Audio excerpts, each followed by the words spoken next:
Voici un petit conifère fortement utilisé dans les compositions. On le retrouve aussi sur les tablettes pour les mettre dans des jardinières par exemple.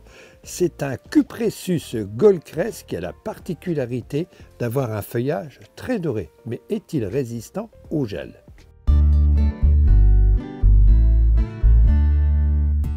Si j'avais envie de vous parler du goldcrest, c'est tout simplement pour sa résistance au froid. Il est vendu pour moins 7 degrés. En dessous de cette température, en principe, il doit geler. Or, j'en ai dans mon jardin du Grand Est où les températures sont susceptibles de descendre en dessous de moins 10, voire moins 15 degrés.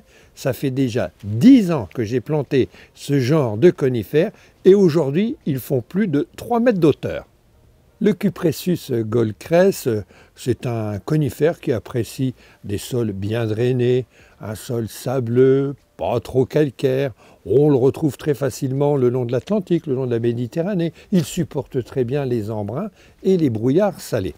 Voilà pour le conifère. Mais il supporte aussi le Grand Est. Et quand je parle, il supporte le Grand Est, on le voit maintenant pousser assez généreusement dans des régions où il n'était pas vraiment destiné au départ.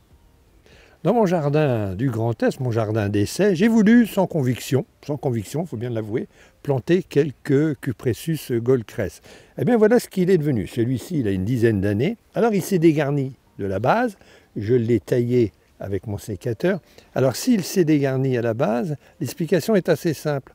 S'ils sont privés de lumière, eh bien, les feuilles à l'intérieur, les tiges noircissent. C'est ce qu'on voit souvent sur les Cupressus et les conifères en règle générale, mais plus particulièrement cette variété. Alors celui-ci a été monté en tige, on verra bien ce qu'il deviendra plus tard. Un autre goldcrest a été planté, bien entendu, toujours dans ce jardin d'essai. Celui-ci est plutôt taillé en boule.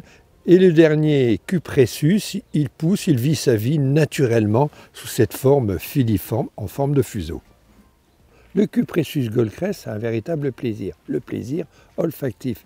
Si vous froissez les feuilles et que vous humez son feuillage, eh bien, il a une odeur très aromatique.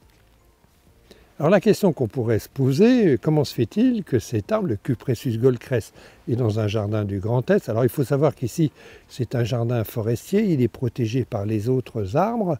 Est-il résistant à des températures en dessous de moins 7 degrés?